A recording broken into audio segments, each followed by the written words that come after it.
Hey guys, it's Mr. S. Catching up on some old videos. We didn't stay current as much, mostly because we had very, very few views. But we're catching up. This is Chapter 6, Lesson 2. Let me go back. I'm a little ahead of myself. I'm sorry. Chapter 6, Lesson 2, Substitution. Okay. We're catching up here. Naturally, we've already taken this test. So I'm going to try and zoom through this. Hopefully this is just review for those that are watching the video, or if you're absent, you might want to watch this video a couple times. All right, so let's get into it. A couple things I'm praying that you guys remember, even from as simple as last semester. We need to solve this equation here for x. 3x plus 2x plus 1 equals negative 9. Got a couple steps, and I've color-coded them for you. Step 1, combine like terms. 3x and 2x both have the same variable to the same power, so we can combine those. Don't try and combine the 1. There's no variable there. Okay, so that's now 5x plus 1. This is a two-step equation. Throwback, I don't know, chapter 2, I think. Subtract 1 from both sides, and then we got to add, subtract the number not connected to the variable. So this 5 is connected here. This 1 is not. Subtract it. Both sides get 5x equals negative 10, because negative 9 minus 1 gives me negative 10. Now, step 3, multiply or divide the number that is connected. So 99% of the time, it's going to be divide by whatever this number is here. Divide both sides, and we get x equals negative 2. That's just solving simple two-step equations. So here we go. We have this right here, and it says solve for x, because we have x and y. So now solve for x, we're looking to get x equals something. So x plus 2y equals 6. We just need to move this 2y to the other side by subtraction, because it's positive 2, so I need to subtract 2y. That'll get me 0 over here, and this I'll write as 6 minus 2y. You can write as negative 2y plus 6. Either way, it doesn't matter. But now, when it says solve for x, I have an x equals, because then x equals, or variable equals, is very important in substitution. Okay, so we have this equation, solve for y. Now, hopefully you remember when you see parentheses and something in front, step 1 is to distribute. 3 times 6, 3 times negative 2y. 18 minus 6y minus 4y equals negative 28. Now we're back to the 3 steps that we did a little bit ago. Combine your like terms to get this. Subtract this, both sides, and then divide by the number you have left. We get y equals negative 1. Okay? If I'm going too fast, make sure you pause the video to write everything down. Because, like I said, this is just reviewing everything that we've already tested over. So, system of equations, substitution. You've seen this before, you just might not remember it. Here's a word problem. It says perimeter is 48 and the length is twice the width. So my perimeter formula, 2L plus 2W, there's a W behind there, and then length is twice the width. So I have 2 times, this is L, the length, and this is the width still. Twice the width means I'm going to substitute, since the length is twice the width, I'm going to substitute this L with 2W. So now my equation, and this P we'll replace with 48 in a second.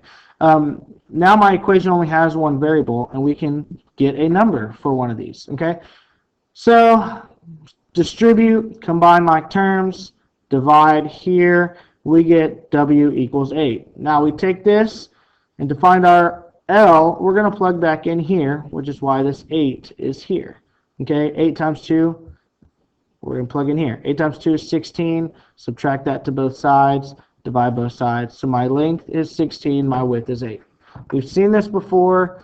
It's just a little bit different. Okay, your answer needs to be, first of all, in point form, XY form. It also must have 2 answers, X and Y. Okay, so what we're looking for is variable equals. Y equals, X equals, whatever letter they use, that's going to be our substitution. Okay, So y equals 2x minus 1. If I know y equals, 2x plus 1. If I know y equals that, then this y right here, I'm going to replace with that.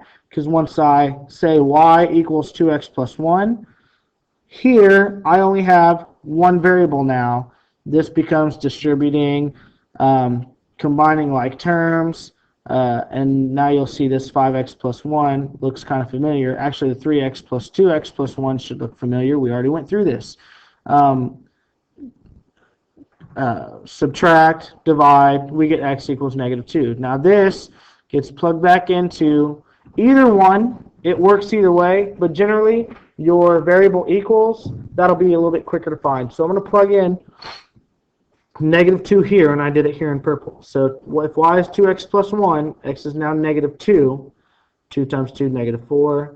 -4 plus 1, y is -3. I have my x, I have my y, -2, comma, -3 in x, y form. Here, this is where we had x plus 2y and 3x minus 4y.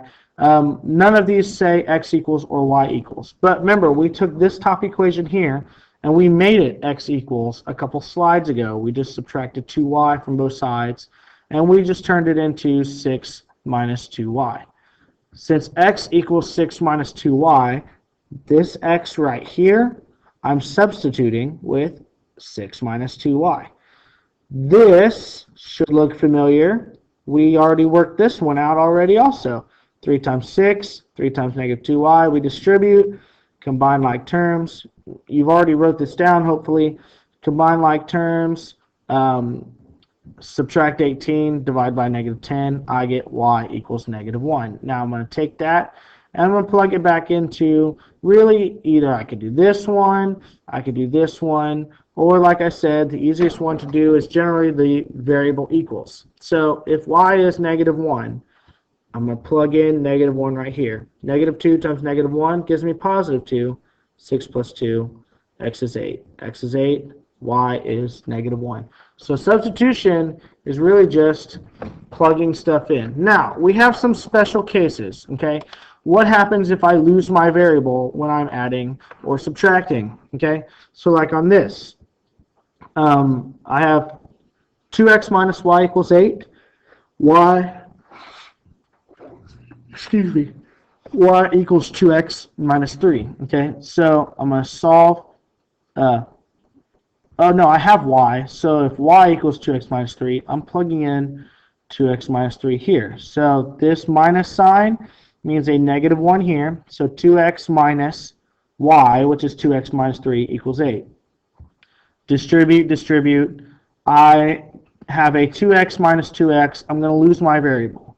You'll be left with number equals number. 3 equals 8 in this case. 3 does not equal 8. So in this case, these two lines are no solution. And when we go back to, like if you look back at the graphing, the no solution ones, these two lines are parallel. Okay? If we do this here, and same thing, solve for y. Here, we just divide everything by 3, plug it in.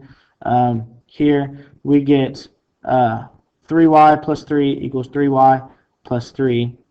We can tell that they are exactly the same.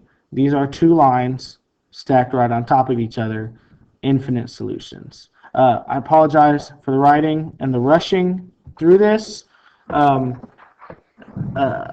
Trying to get this done, and these are some old notes that I had saved. So the homework here was page 345, 15 through 24.